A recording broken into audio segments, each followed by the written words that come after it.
नमः सिद्धेभ्यः ओम नमः सिद्धेभ्यः यदरिचा भावेन परमदित्यमनः दरदोरयः छनाता सिद्ध स्वर्गी गुणगण समेत सुजनिधि लवन्ते सद्भक्त्या सेवे सुख समाजं किमुतदा महावीर स्वामी नयन पथगामी महावीर स्वामी नयन पथगामी महावीर स्वामी नयन पथगामी गुरुवः वन्दनानितं ज्ञान दर्शनेनाहिगा चारित्राणं गम्भीरामोक्षमार्गोपदेशगा पंच परमेश्वरी भगवान की एक राधेनाथ भगवान की अंतिम शासनपति भगवान महावीर स्वामी की आचार्य श्री कुंद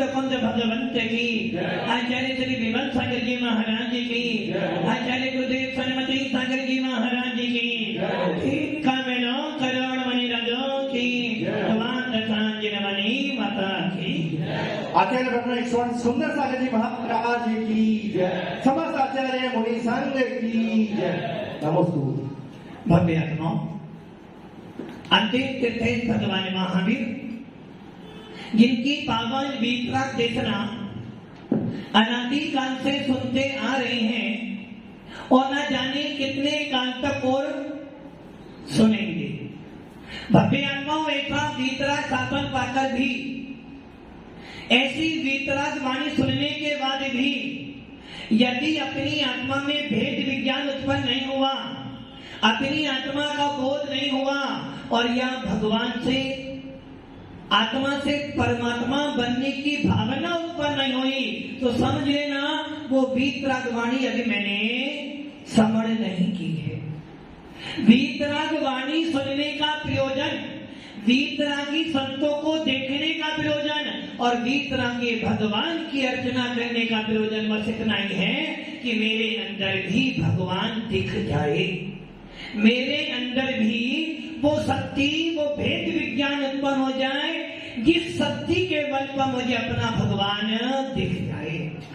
हंस जो होता है, हंस जो होता है उसकी चोंच में एक ऐसी शक्ति होती है कि वो दूध और पानी में से पानी पी लेता है, दूध पी लेता, पानी छोड़ देता है। और हम लोग अनादि काल से जिनेंद्र देव की वाणी सुनकर भी आत्मा और शरीर में भेदभाव नहीं कर पाए, बल्कि जिन वाणी सुनकर इतना भेदभाव कर लिया कि जिन वाणी तो सामने वाले के लिए है, मेरे लिए जिन वाणी जिसके लिए वो हंस दूध पानी में से दूध पी लेता है और आपने क्या किया, दूध सामने वाले के लिए छोड़ दिया और पानी अपने आप। भव्य आत्माओं, जिस प्रकार मिथ्या दृष्टि जीव जब भी उपदेश सुनता है वो यही सोचता कि ये उपदेश किसके लिए है, पर के लिए, और भेद विज्ञानी सोचता है ये उपदेश मेरे लिए भी है और पर के लिए भी है। वीतराग वाणी तो जो सुनेगा मन लगाकर, उपयोग लगाकर उस सब का कल्याण करने वाली होगी। जिन्हें वाणी मात्र खेलियों के लिए नहीं है, जो आत्मा को समझना चाहता है, जो अपनी आत्मा में भगवान बना पैदा करना चाहता है या जो चौथा गुणस्थान प्राप्त करना चाहता है, उन सब के लिए वीतराग वाणी एक जैसी ही है। बस इतना अंतर है, इतना अंतर हो गया कि गंगा बह रही थी, सबकी थी गंगा।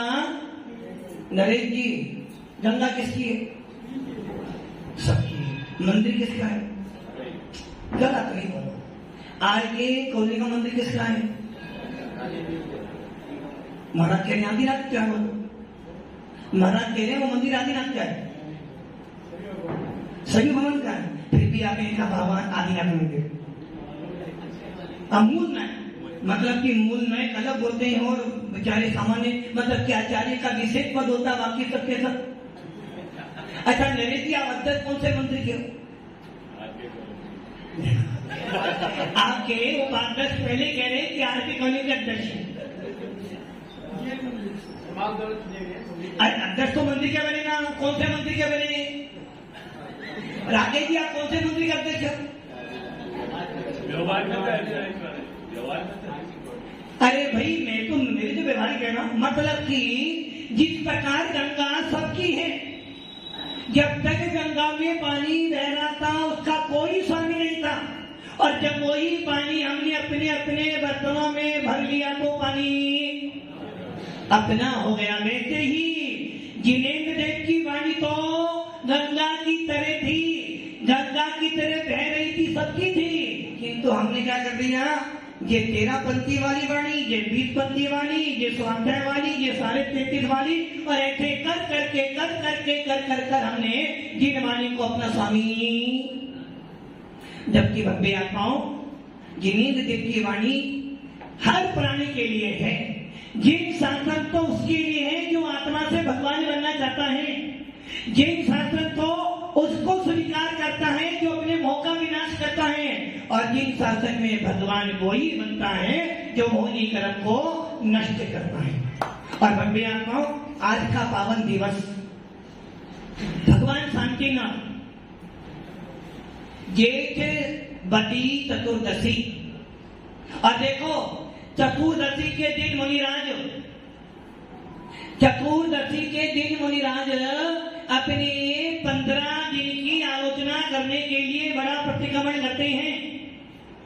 अर्थात जो मैंने 28 मुंडगुण, 36 मुंडगुण, 25 मुंडगुण धारण किए थे, उनमें जो दोष लग गए थे उनके लिए, जो मैंने अतिक्रमण किया था उसके लिए प्रतिक्रमण करते हैं। और आज के दिन भगवान शांतिनाथ ने क्या किया? आज के दिन जन्म भी ले लिया, दीक्षा भी ले ली और मोक्ष भी चले, एक ही दिन में तीनों काम कर लिए। मिति वही थी किंतु सन संवत अलग अलग थे। दिन वही हो, दिन एक नहीं था, तिथि एक थी। आज भगवान शांतिनाथ ने जन्म भी लिया, दीक्षा भी ली और मोक्ष भी ली। अब आप ये सोचो, जिस समय भगवान ने जन्म लिया, तीर्थंकर शांतिनाथ ने जो जन्म लिया था, उस समय जन्म से उनके बाद क्या था? 40 सम्यक दर्शन। इसका मतलब क्या हो गया? आचार्य भगवान कुमार स्वामी का वही सूत्र याद कर लो। यदि मोक्ष जाना है तो ये मोक्ष जाना है, यदि मोक्ष जाना है तो काम तो क्या करना पड़ेगा? जो भगवान कह रहे हैं, क्या कह रहे हैं? मोह क्षया ज्ञान दर्शना वन अंतराय क्षया केवलम। और इसके नीचे फिर एक सूत्र कह रहे हैं, बंदे हेतु भाव निजराभ्याम कर्म विप्र मोक्षो मोक्षा। 2 प्रकार का मोक्ष बता रहे हैं, 2 सूत्र दे रहे हैं। यदि तुझे मोक्ष प्राप्त करना है तो मोक्ष 2 प्रकार का है। उंगली ने बोल दिया, रबिया जी कौन सा मोक्ष है 2 प्रकार का? नहीं, मोक्ष जैसे शराब भी 2 प्रकार के होते हैं ना। मुनिराज 2 प्रकार के नहीं 2 प्रकार के मुनिराज, शुद्धोपयोगी और शुभोपयोगी। शुद्धोपयोगी मुनिराज, शुभोपयोगी महाराज 2 प्रकार के, दवलिंगी और भावलिंगी पूजा 2 प्रकार की, कर पूजा और भाव पूजा। संतान 2 प्रकार की, 1 नंबर की 2 नंबर की होती है ना, और आय भी 2 प्रकार की, 1 नंबर की भी 2 नंबर की। वैसे शराबा भी 2 प्रकार का, एक लायक और एक नालायक।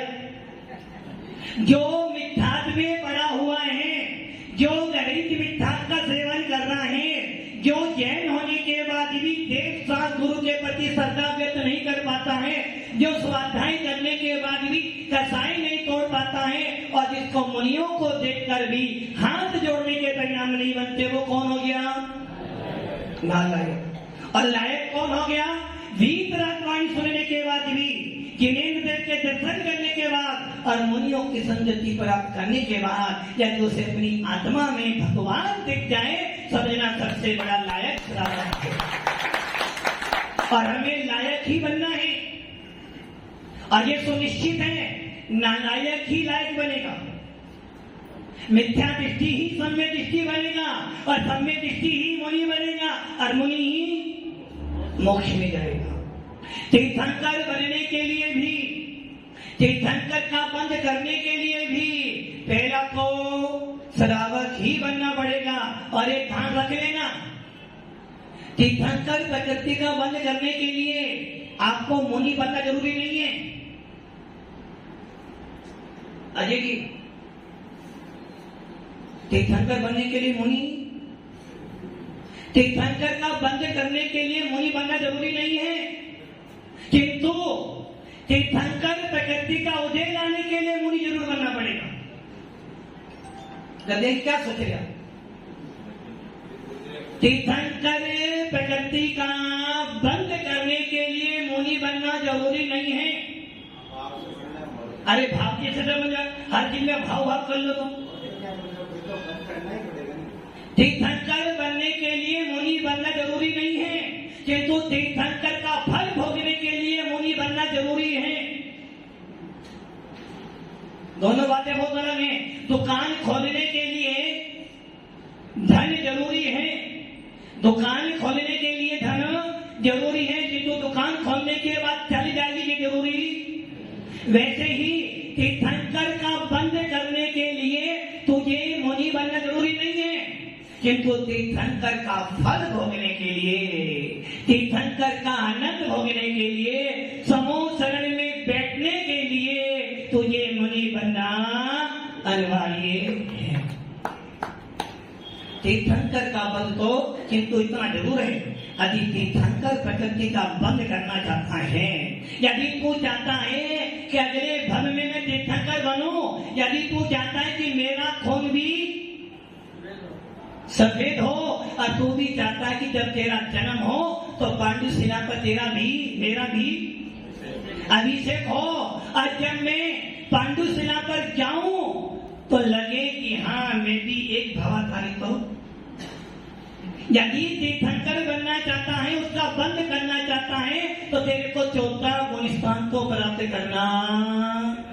बिना मोह तोड़े तुझे तीर्थंकर प्रकृति का बंद होने वाला नहीं है, और जब तक सम्यक दर्शन नहीं है तेरी विशुद्धि होने वाली नहीं है, और जब तक विशुद्धि नहीं होगी तेरा मिथ्यात्व टूटने वाला नहीं है, और जब तक मिथ्यात्व नहीं टूटेगा तेरा मोक्ष मार्ग शुरू होने वाला नहीं।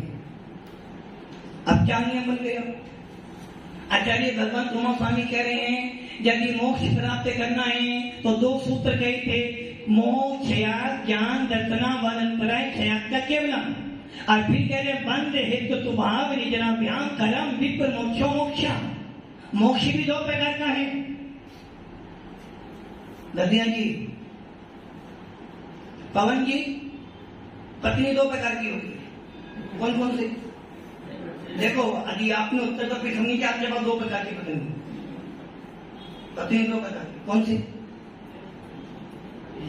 तो हमारे महाराज जी ने बोल दिया, यहाँ से तो आवाज आ गई है, अब आप सुन लें। हाँ नहीं हमने, आप बताओ 2 प्रकार की कौन सी पत्नी?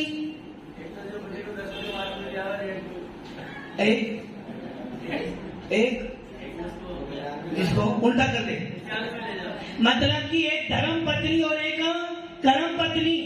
धर्म पत्नी वो कहलाती है जो अपने पति को भी सम्य दृष्टि बना दे, जैसे रानी चेतना, जिसने राजा सैनिक को सम्य दृष्टि बना दिया।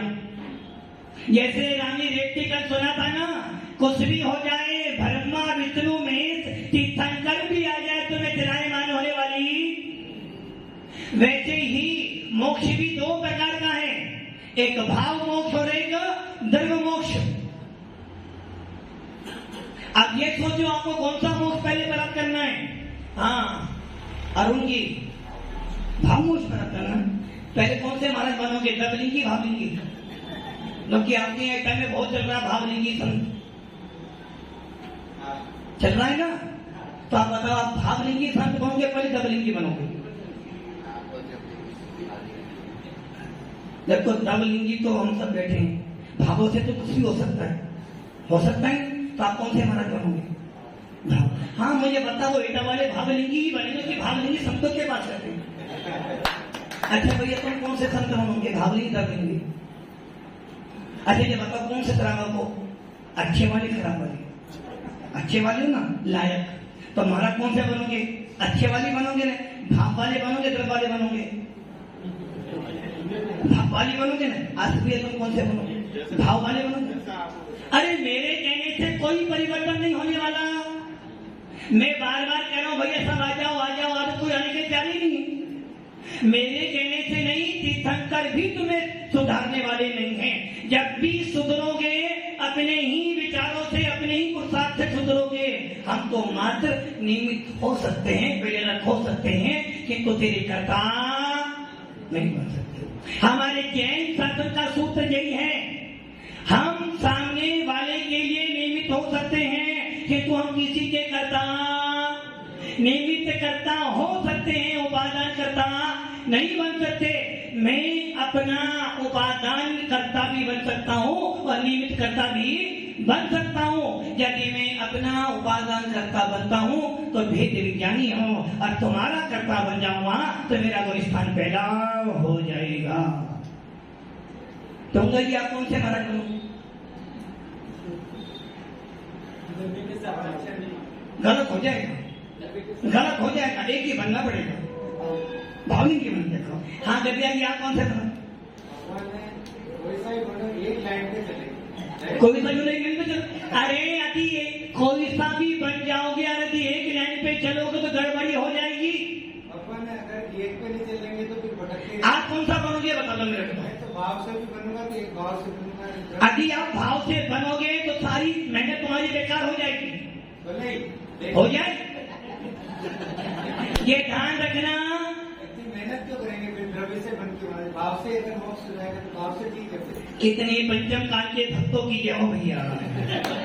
कहने महाराज हम तो अपन आपने बोला कि भाव से भी मतलब तीर्थंकर प्रवृत्तियां बंद हो जाए। मैंने भाव से बोला ही नहीं। मैंने तो ये बोला है कि तीर्थंकर प्रकृति का बंद करने के लिए मुनिराज बनना जरूरी नहीं है, किंतु मैंने ये नहीं बोला कि भाव से। तीर्थंकर बनने के लिए, तीर्थंकर का बंद करने के लिए मुनि बनना जरूरी नहीं, किंतु तीर्थंकर का फल भोगने के लिए तेरे को मुनि तो बनना पड़ेगा। अब ये सिद्धांत समझ लो, हमारे यहाँ दो प्रकार की प्रकृतियां होती है, एक वन प्रकृति, एक उदय प्रकृति। वन मतलब बांधना, उदय मतलब फल भोगना। और जब प्रकृति अपना फल देती है तीर्थंकर का, तो उनका गुण स्थान होता 13वां और 14वां। और 13वां 14वां गुण स्थान जब भी होगा दिगंबर मुनिराजों को ही होगा, शुद्धोपयोगी मुनिराजों को ही होगा, और भावलिंगी संतों को ही होगा। इसलिए तीर्थंकर का फल भोगना है तो तुझे मुनि बनना पड़ेगा, किंतु बंद करने के लिए 14वें गुण स्थान से लेकर 7वें गुण स्थान में, और 7वें के बाद भी 8वें गुण स्थान के 6ठे भाग तक तू बंद कर सकता है। अर्थात तीर्थंकर का बंद शराबक भी कर सकता है, सम्य दृष्टि भी कर सकता है, देशभक्ति भी कर सकता है, और महाभक्ति भी कर सकता है।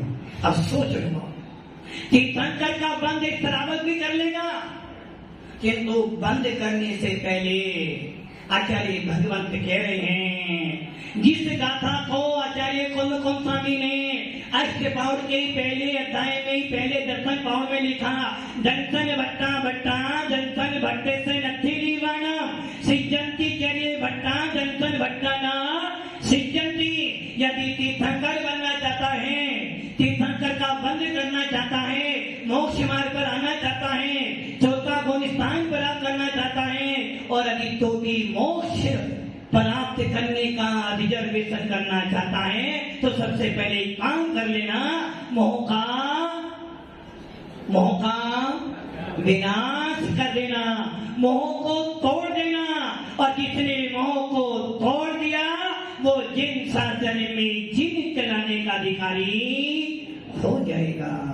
जिस दिन तूने मोह तोड़ा, जिस दिन तूने भेद विज्ञान प्राप्त किया, उसी दिन जिन शासन कहेगा आ गया कोई मोक्ष मार्ग का नेता, जो कि दृष्टि बदलने पर सृष्टि अपने आप बदल जाती है। और हम क्या करते हैं, जीवन भर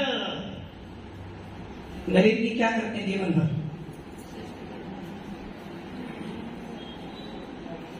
सोचो क्या करते हैं जीवन भर? दर्पण हमेशा देखते हो, किसको बदलते हो दर्पण में?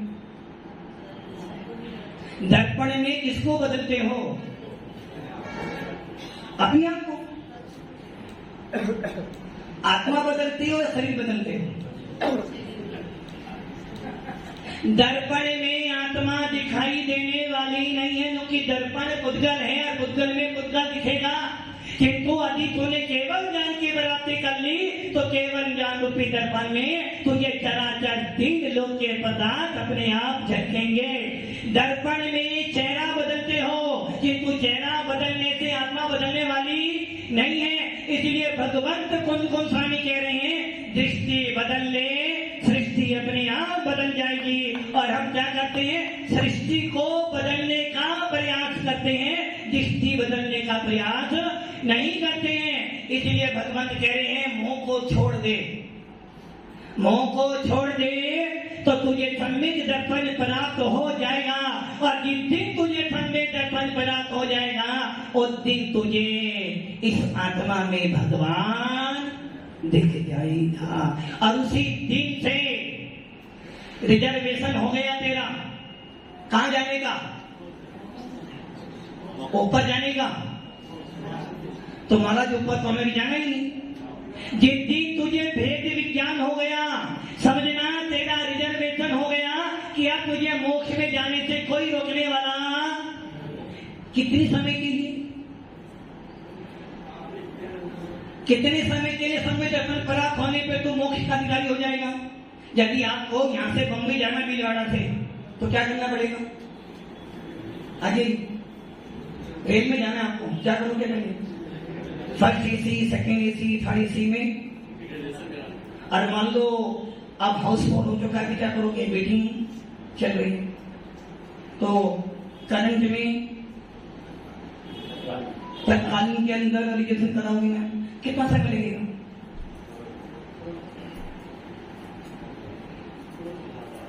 हाथों हाथ तो नहीं होता, वो 10 बजे के बाद खुलता है और उसमें भी तुम्हें 9 बजे से पहले बैठना पड़ेगा, है ना? तो 1 घंटा तो तुम्हें वेट करना ही पड़ेगा ना। और आचार्य कह रहे हैं, यदि तूने एक समय के लिए भी समय दर्शन प्राप्त कर लिया, कितने समय के लिए? सबसे छोटा। और ऐसा अनुमान लगाया जाता कि 1 सेकंड का 24वां हिस्सा, कितना पकड़ में भी नहीं आने वाला इस समय। तो यदि एक समय के लिए भी तुझे भेद विज्ञान हो गया, तूने मोह तोड़ दिया, तो तेरा रिजर्वेशन मोक्ष जाना पक्का। और जिसको मोक्ष जाना पक्का हो गया, वो कौन बन गया? भव्य जीव। क्योंकि भव्य जीव ही मोक्ष को प्राप्त। तो आपको अब क्या करना पड़ेगा? सम्यक दर्शन प्राप्त होना हो, छोड़ो, सबसे पहले मोह तोड़। आज सवेरे चर्चा चल रही थी, सबसे खतरनाक है गणित विज्ञान, जो दूसरों के उपदेश से मिलता है। और ये ना समझना कि दूसरे मंदिर का उपदेश अन्य व्यक्तियों का उपदेश नहीं, जैन व्यक्तियों का उपदेश भी, जैन महाराज का उपदेश भी ऐसा हो सकता है जो तुझे गणित विज्ञान में डाल दे। अरे महाराज ने बोला था ना आपको, यतीन्द्र संगरी नाम का यतीन्द्र आचार्य तो हम लोग हैं, किंतु यतीन्द्र राम इनको मिला हुआ। देखो क्या मिला? यतीन्द्र, यतियों के इंद्र। और कौन बैठे यहाँ पर? आचार्य बैठे हैं, किंतु फिर भी यतीन्द्र स्वामी, यतियों के इंद्र स्वामी। अरे भैया, ये मेरी आत्मा स्वयं मुनियों का स्वामी है, क्योंकि मैं स्वयं मुनि हूँ। मेरे अंदर भी केवल ज्ञान की सामर्थ्य है। भगवान के केवल ज्ञान से मेरा भला नहीं होने वाला, आचार्यों के केवल ज्ञान से मेरा भला नहीं होगा। मेरा भला तो मेरे ही गुणों का होगा। इसलिए बंदे तदगुण लब्धे। तीर्थंकर की संपत्ति मेरे लिए कोई काम के नहीं है, कि तो तीर्थंकर की संपत्ति देखकर मेरे परिणाम शुद्ध हो सकते हैं। और जब मेरे परिणाम शुद्ध हो जाएंगे तो मैं भी अनुभव में आ जाऊंगा कि मुझे कैसा अनुभव करना है। और जब अनुभव आएगा तो अनुपम गति की प्राप्ति भी हो जाएंगी। और जब अनुपम गति की प्राप्ति होनी होगी तो कसाई अपने आप प्रसन्न हो जाएंगी, और जब कसाई प्रसन्न हो जाएंगी तो परिणाम अपने आप शुभ बन जाएंगे, और जिस दिन शुभ भाव बन जाएंगे उसी दिन आत्मा सुंदर। इसलिए भव्य आत्माओं, एक समय के लिए भी अभी तुझे भेद विज्ञान हो गया, एक समय के लिए भी तो तेरा मोक्ष जाना पक्का हो गया है। इसलिए ये ध्यान रखना, जीवन में कुछ होना हो, मोह तोड़ने का प्रयास करना, और ये दिन मोह टूट जाएगा, उस दिन तेरी आत्मा अपने आप कहेगी कि मेरे अंदर भी भगवान दिखता है। इसलिए भव्य आत्माओं, यदि साधु से साधु मिलते हैं, अभी महाराज कह रहे थे ना, कौन से संशय में, कौन से संशय, अलग संशय। अरे भव्य आत्माओं, कौन अलग है? जब एक आत्मा में अनंत आत्मा को समा जाना है, एक सिद्ध में अनंत सिद्धों को समा जाना है, तो अलग कहां से हो गए? शरीर अलग हो सकता है, आत्मा अलग हो सकती है, गुण अलग हो सकते हैं। जिस प्रकार आत्मा गुण दोनों एक जैसे ही, आत्मा में और गुणों में अंतर नहीं है। प्रदेश भिन्नता हो सकती है, प्रदेश भिन्नता भी नहीं है, लक्षण विरोधन से भिन्नता हो सकती है। तो आत्मा जहाँ होगी वहाँ ज्ञान दर्शन पाया जाएगा, प्रदेश भिन्नता नहीं है। वैसे भव्य आत्माओं, आत्मा की दृष्टि से देखें तो प्रत्येक आत्मा में वही गुण है जो गुण सिद्धांत के अंदर बैठे सिद्ध परमेष्टि के अंदर है। और रही बात वैयावृत्ति की बात, तो भव्य आत्माओं, मुनियों के लिए वैयावृत्ति करना अनिवार्य नहीं है, क्योंकि ये वैयावृत्ति हमारे तपों में आती है, और तप मुनियों के लिए उत्तर गुण होते हैं, किंतु आचार्यों के लिए मूल गुण होते हैं। और वैयावृत्ति करने वाला ये अंतरण तप है, अंतरण तप भाई, ये तप तो कोई भी कर लेगा, किंतु अंतरण तप वही कर सकता है जिसकी कथाएं प्रथम होंगी। और कसायों को मंद करने के लिए, कसायों को नष्ट करने के लिए ही मुनि बना जाता है। और मुनियों को देखकर प्रथम भाग उत्पन्न हो जाए, मुनियों को देखकर मोक्ष मार्ग प्रशस्त हो जाए, और मुनियों को देखते देखते स्वयं मुनिपन का बोध हो जाए, इसको कहते हैं मोक्ष मार्ग। इसलिए भव्य आत्माओं, हम कोई अलग नहीं है, व्यवहार से भी अलग नहीं है और निश्चय से भी अलग नहीं है। व्यवहार से तो परिवार एक ही है, काका बाबा है, और काका बाबा के घर जब आते हैं ना तो आनंद आता है। छुट्टियों के अंदर कहाँ जाते हैं? मामा नाना के यहाँ जाते हैं। और छुट्टियों में जब होते हैं तो साधु लोग भी एक दूसरे से मिलते हैं। और निश्चय से देखें तो एक आत्मा में सबको समाना है, इसलिए ना निश्चय से अलग है, ना व्यवहार से अलग है। और जो श्रावक इनको अलग करने का प्रयास करता है, समझना सबसे बड़ा नालायक मिथ्या दृष्टि जीव है। इसलिए भव्य आत्माओं, मोक्ष मार्ग पर लगना है, मोक्ष मार्ग प्रशस्त करना है, तो हम सब अपने मोह को तोड़ें और भेद विज्ञान प्राप्त करें। ओम नमः शिवाय। बोलिए आचार्य गुरु विश्वास से